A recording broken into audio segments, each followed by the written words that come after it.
Have you ever been caught off guard, publicly, by a comment that left you feeling exposed, small, or even humiliated? Maybe someone threw a sarcastic jab your way during a meeting, or made a joke at your expense in front of others. Everyone laughed, except you. And in that split second, you froze, wondering what to say, how to act, and whether staying silent made things better or worse. Ever been there? Now, here's the real question. In those uncomfortable, gut punch moments when someone tries to undermine you in front of others, how do you not just protect your dignity, but actually earn their respect? How do you stand your ground without escalating things and walk away, not just feeling composed, but commanding attention? You're not alone in asking these questions, because the truth is, we've all been there. And most of us are never taught what to do. But here's what you probably haven't realized yet. You have far more control than you think. In today's video, we're going to unpack exactly how to reclaim your power in moments like these using smart, grounded techniques, inspired by the unshakable calm of Stoic philosophy. These strategies aren't just about defending yourself. They're about radiating quiet strength in a way that naturally earns respect. And here's the best part. You don't need to raise your voice. You don't need to retaliate with anger or clever insults. Okay? You just need to respond with awareness, confidence, and clarity. Because when done right, these moments, yes, even the awkward ones, can become turning points that redefine how others see you. So, stick around. We're about to dive deep into not just how to respond to disrespect, but why these moments happen in the first place. Let's start here. Have you ever noticed that people who disrespect others often do so casually, almost like it's a game? It's not always because they dislike you personally. More often, it's because they see an opportunity. They see a moment where they can elevate themselves by pushing you down. It's a kind of social opportunism, and it's more common than you might think. This behavior pops up in all kinds of places, from offices and classrooms to dinner tables, and even among old friends. It doesn't discriminate. Some people believe that making you appear uncertain or embarrassed somehow makes them look more confident or dominant. And unless you know how to spot it and respond, it can chip away at your self-worth before you even realize it. Here's where Stoicism enters the scene, not as some cold, ancient philosophy, but as a powerful way of living that has helped people for thousands of years stay centered, steady, and deeply respected in the face of chaos. The Stoics teach us that respect isn't something you demand from others. You don't shout for it. You don't beg for it.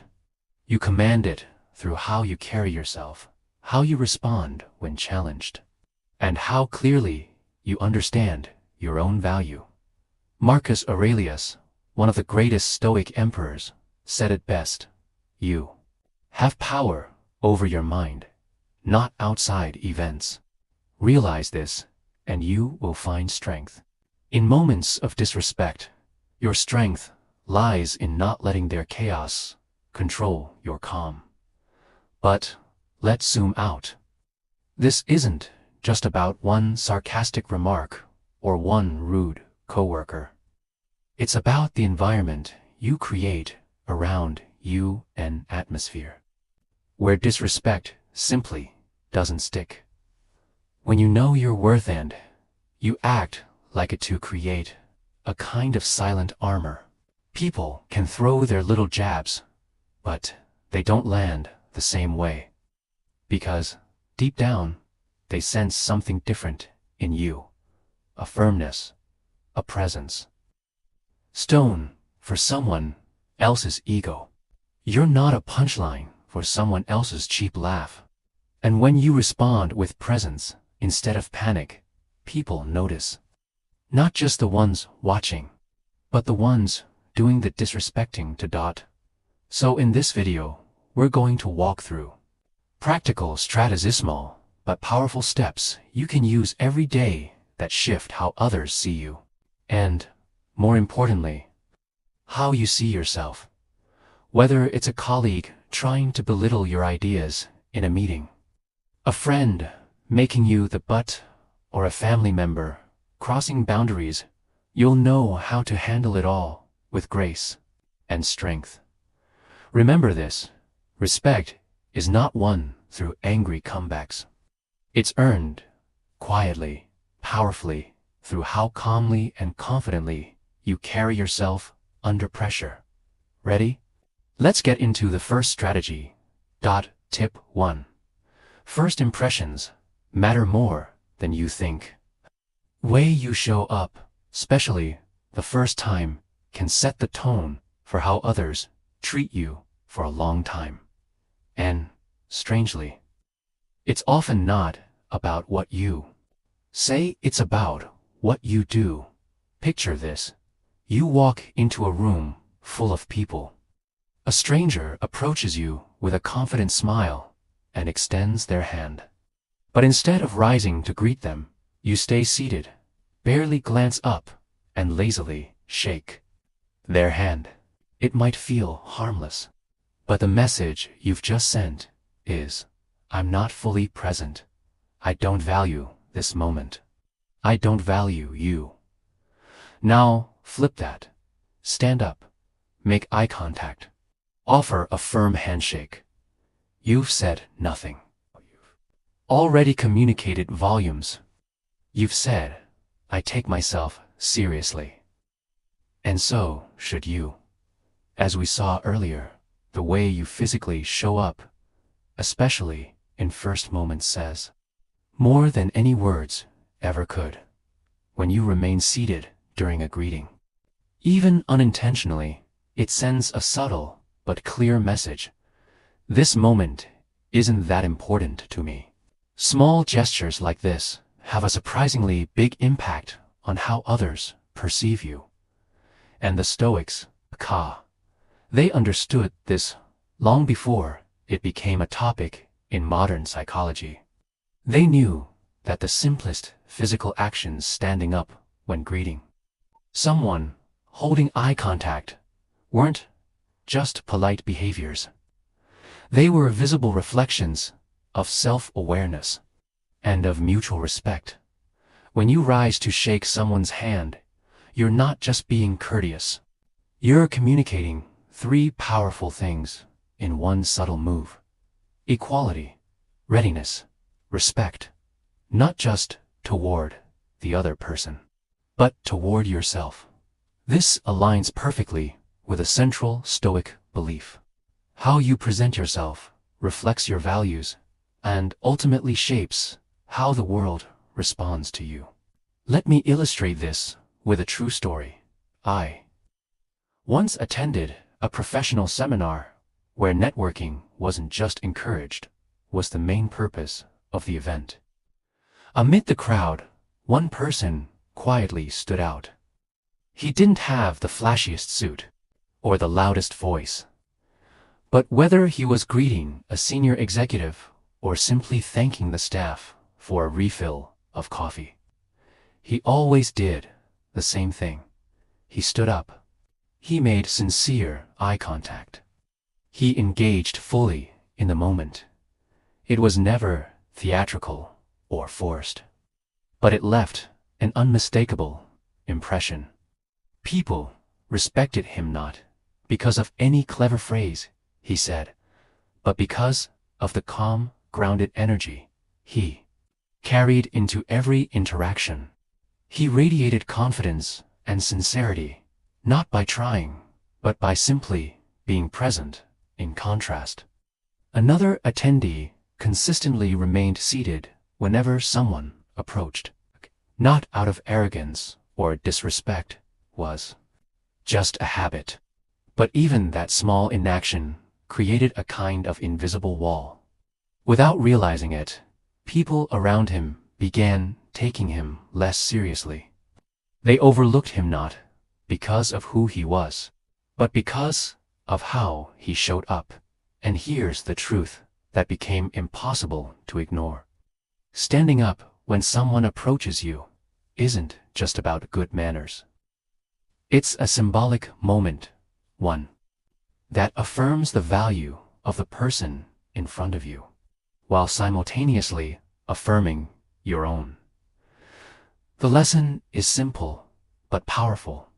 When you rise to greet someone, you are doing more than acknowledging their presence. You are making a quiet statement. This moment matters. You matter, and I value myself enough to show up fully. And this is exactly what Stoicism teaches us. Instead, they focused on mastering the small but meaningful choices within their reach. In this case, that means your posture, eye contact, body language, how you choose to present yourself in everyday interactions.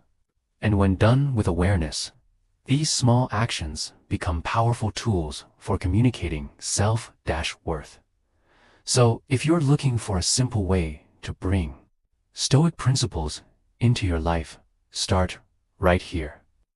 Next time you're meeting someone in the office, at a cafe, or even in a virtual call, do this. Be fully present. Stand up when greeting them. Look them in the eye. Let your body language carry quiet confidence. These small, almost invisible gestures do something remarkable. They shift the energy in the room. People feel it, even if they can't explain it. They begin to treat you with the same respect you quietly express, without a single word. Because at the heart of Stoic wisdom is this timeless idea. First impressions are not just about appearances. They are about intention, about showing, not telling, that you value yourself and those around you. So the next time you're face to face with someone, rise, hold their gaze, and let your stillness speak louder than any scripted introduction ever could. Now, let's move to the next moment that often tests our composure. How to handle being interrupted in public, as we saw earlier. Small actions, like standing up to greet someone, can completely shift how others perceive you. And, just like that, how you respond when someone interrupts you in public can either elevate or diminish your presence. When someone cuts you off mid-sentence, especially in front of others, it's natural to feel irritated or even embarrassed. Your first instinct might be to push back, to speak louder, to regain control immediately. But reacting in anger rarely helps. In fact, it often escalates the moment and makes you look less composed. So what should you do instead? This is where Stoic philosophy offers a clear, powerful answer. True strength doesn't come from controlling others. It comes from controlling yourself. In moments like these, sometimes the strongest message is delivered in silence. Instead of firing back impulsively, pause. Turn your gaze directly to the person who interrupted you. Hold steady eye contact, calm, composed, and clear. Say nothing at all, and let the silence do the talking. This silent response sends a far louder message than raised voices ever could. It signals, "That was inappropriate. I noticed, and I won't accept it." And more often than not, the person on the receiving end picks up on that signal. They realize their mistake, not because you scolded them, but because your presence demanded reflection. I remember a moment during a family dinner.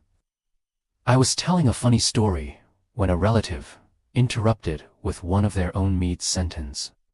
I felt thrown off, unsure of how to respond. But instead of calling them out or trying to talk over them, I simply stopped. I turned to them and I waited calmly, silently, just for a few seconds. And in those few seconds, they realized exactly what had happened. Without a word from me, they paused, apologized lightly, and gave the space back. The rest of the evening went on without awkwardness, and I continued the story, no tension, no drama. This quiet technique is especially effective in public or group settings. By remaining centered and in control, you naturally draw attention without ever needing to raise your voice. Your presence becomes stronger simply because you're not reactive. Stoicism teaches us to never let someone else's actions dictate our emotions. Instead, we use tools like silence, body language, and clarity to steer the situation without losing ourselves. And once the interruption has been acknowledged, it's important to return to your point firmly and respectfully. A simple line like, "Let me pick up where I left off," ... is often all you need. It's not about shaming the other person. It's about setting a boundary, a quiet but firm expectation. Respect is the baseline here. And the best part, you didn't have to get angry. You didn't need to embarrass anyone. You let your presence and control speak for themselves. When others see you handle interruptions with grace and calm confidence, they don't just respect you more. They start reflecting on how they themselves behave. Because Stoicism reminds us, power isn't in how loud you speak. It's in how well you hold your ground. So next time someone interrupts you, don't flinch, don't fight. Gaze, stay steady, and show everyone around you that you are someone worth listening to. This isn't just about earning respect in the moment. It's about expressing your self-worth in a way that's unshakable and unforgettable. We just talked about handling interruptions with quiet strength. But sometimes, the challenge isn't being cut off, it's being made the butt of the joke in front of a crowd. Have you ever been there? Among friends, laughter all around. And suddenly, someone decides to retell that one embarrassing story from years ago about you.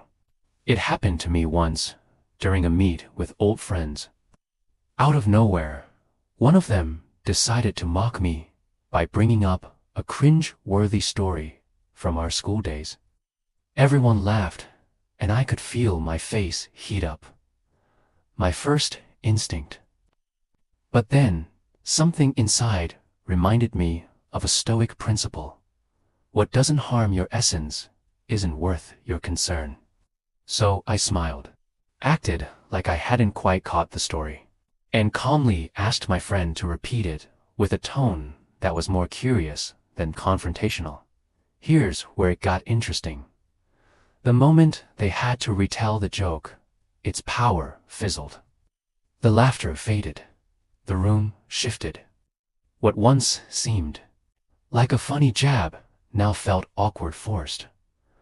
The storyteller began to stumble, suddenly unsure of how to land the punchline a second time.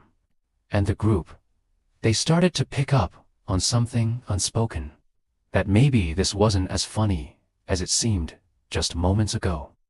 The magic of this response is simple, yet profound. By asking them to repeat it, you don't just diminish the sting, you expose the joke's pettiness. You stay composed, poised, and quietly turn the moment around. The dynamic shifts, not because you lashed out, but because you stayed in control. No retaliation, no eye rolls. Just presence, and presence, Bunny, changes everything. That single choice to remain still rather than strike back sent a clear message. I'm not shaken by this. I know who I am. This is the heart of Stoic philosophy. Calmness in the face of minor challenges. Power that doesn't need to announce itself. A kind of strength that chooses when and how to respond. So, how do you apply this in your own life? Start here. You don't need to react to everything right away. Pause, breathe. Let the moment hang for just a second. Second, remember that silence is not passive. It creates a space, one where the other person often sees their own behavior more clearly. And finally, if you do respond, do it with clarity and control. A calm, simple line like, "Sorry, I didn't catch that," mind repeating it can completely disarm someone without turning the situation hostile. Stoicism reminds us your response to disrespect isn't just about the moment. It reflects your character. It shapes how others see you and how you see yourself. Every time you stay calm instead of reactive. Every time you hold your center instead of giving in to ego. You not only earn respect, you reinforce your own. So, the next time someone tries to make you the punchline, remember this: you get to decide how the story ends. And when you choose calm over chaos, you walk away with your head high and your self-worth intact. In the last example, you didn't just avoid conflict, you redirected the moment entirely. And the best part, the person trying to provoke you often ends up confused, off balance, unsure of what to say next. The conversation shifts. The tension dissolves. And you, without ever raising your voice, walk away with your dignity fully intact. This technique of asking an unrelated question isn't just clever. It's strategic. It allows you to regain control of both the emotional atmosphere and the direction of the conversation. You break the rhythm of provocation. You deny the instigator the drama they're hoping for. And in doing so, you reaffirm one of the deepest truths of Stoic philosophy. Focus only on what you can control. Let go of the rest. As Epictetus wisely put it, it's not what happens to you, but how you react to it that matters. This tactic is the embodiment of that mindset. By calmly redirecting the moment, you sidestep the trap entirely. You disarm the person trying to get under your skin without ever attacking them back.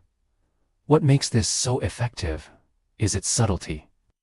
There's no need for confrontation, no need for harsh words or awkward silence. Just a simple shift, like asking, "Hey, have you tried that new bakery on Main Street yet?" Suddenly, the emotional charge vanishes, and the other person is left scrambling for a response that never comes. But for this to truly work, there's one crucial key: your tone and body language. It has to feel natural. If it comes off forced or robotic, it might feel insincere, even sarcastic. The goal isn't to dodge conflict awkwardly. It's to guide the moment elsewhere gently, yet decisively. Choose a neutral, organic topic. A local event, a light observation, something casual and real. Think of it like gently steering a conversation down a side road before it runs off a cliff. Over time, this approach builds something far more important than winning an argument. Resilience. Each time you choose not to be dragged into emotional games, each time you opt for calm clarity over reactive energy, you strengthen your inner core. People around you notice. They see your control, and they begin to respect it, even admire it. And perhaps more importantly, you start trusting yourself more to dot, because again, you can't control how others act, but you always have a say in how you respond. And in choosing response over reaction, you send a clear message both to others and to yourself. You don't get to decide my peace. So next time someone tries to get a rise out of you with pointed remarks or passive aggression, don't bite. Instead, take a breath and ask something entirely unrelated. Watch the energy shift. Watch them stumble, and feel that quiet empowerment that comes from choosing grace over chaos. Marcus Aurelius said it best: true power comes from maintaining peace of mind, regardless of what's happening around you. And once you master this mindset, not only will you handle conflict more gracefully, you'll command more respect than you ever thought possible. In the last tip, we learned how to disarm provocation with calm redirection.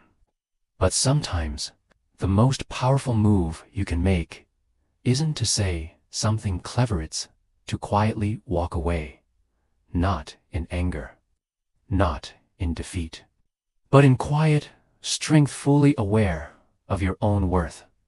Let me share a story with you. A friend of mine, Sarah, was a brilliant and driven creative professional. She poured her heart into a major project at her company, hoping her dedication would speak for itself. But instead of being acknowledged, she was undermined at every turn. Her manager ridiculed her ideas, interrupted her in meetings, and made her feel invisible, like her presence barely mattered. At first, Sarah did what many of us would do. She worked harder, stayed later, tried to prove herself.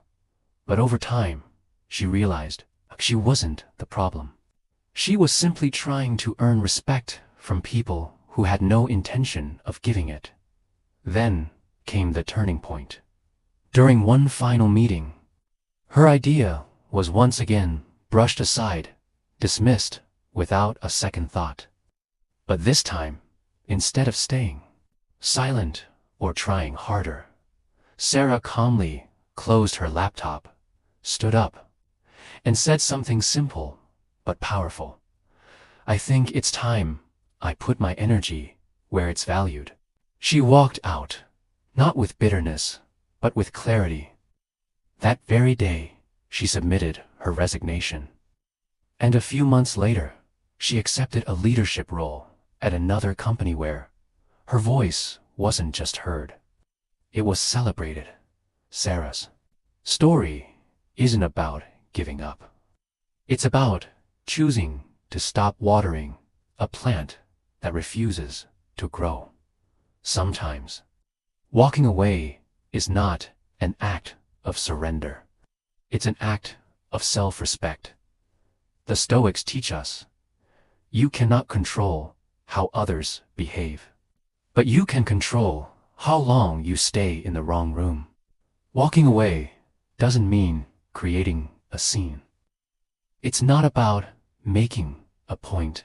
It's about making a decision for yourself.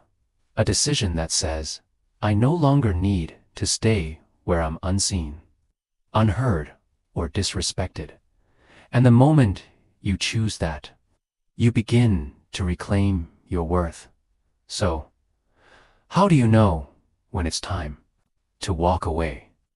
It's when every effort you've made to build mutual respect is met with silence or resistance. It's when being present in the room starts to feel like you're slowly disappearing. It's when your energy is drained, your voice ignored, and your self-esteem worn thin. And in those moments, the boldest thing you can do is leave. Because being an absence that's respected is far better than being a presence that's diminished. Walking away isn't weakness, it's boundary setting. It's choosing to protect your energy, your peace, and your sense of self. So next time you feel undervalued, overlooked, or constantly diminished, remember this: you don't have to stay. You're allowed to leave the table where your worth isn't recognized. And that single choice might just become the most empowering thing you ever do. Respect isn't begged for. It's earned first from yourself. If you've ever walked away from a place, person, or situation that no longer served you, I'd love to hear about it. Drop a comment below, whether it's a story, a single line, or just the words, I can do it. Your voice matters here.